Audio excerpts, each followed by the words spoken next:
So tonight we're hosting an advertising masterclass here at BBH, and it's actually being hosted by the founder of BBH and our chairman, Sir John Hegarty.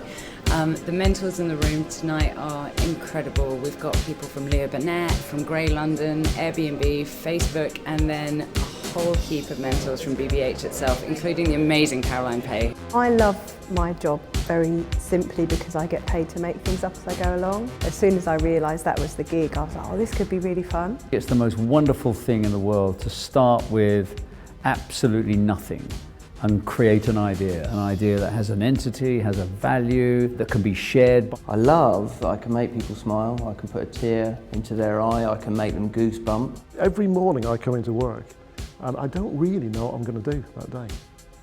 It's brilliant. I've never done the same day twice. I've been angry, I've been frustrated, but I've never been bored. It's the people you meet, the projects that you're on, the problems that you solve. Everything's super exciting now because we're going from the equivalent of the dawn of television to mobile and modern and socials. So, how do you make sure that you don't just repeat what it is you've done before?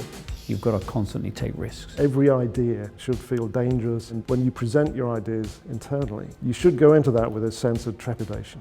I don't know whether this is a great idea or a terrible idea. If you get too comfortable doing one thing, it's only going to lead to boredom really, and so you should always be trying to do something that you're not really sure of. The best way to overcome a creative slump is just take your head out of the problem and get out and walk around and have a bit of fun and forget about it. As soon as you disengage that logical, rational part of your brain, you get access to that random bit that puts ideas together in a very magical and special way. Get every single idea out of your head and write it down. Nature doesn't like a vacuum. The more you get out and the more you spread it around, then something else fills that gap. The best ideas usually come when you're on the bus or when you're going to sleep or when you're not doing work. If you're going to sit in front of a white wall, you're going to have white wall ideas.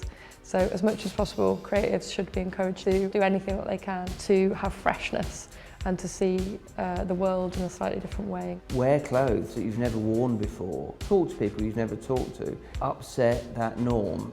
Keep different a big part of your life. Don't walk around with headphones on. You're cutting yourself off. Inspiration is everywhere. You've just got to see it.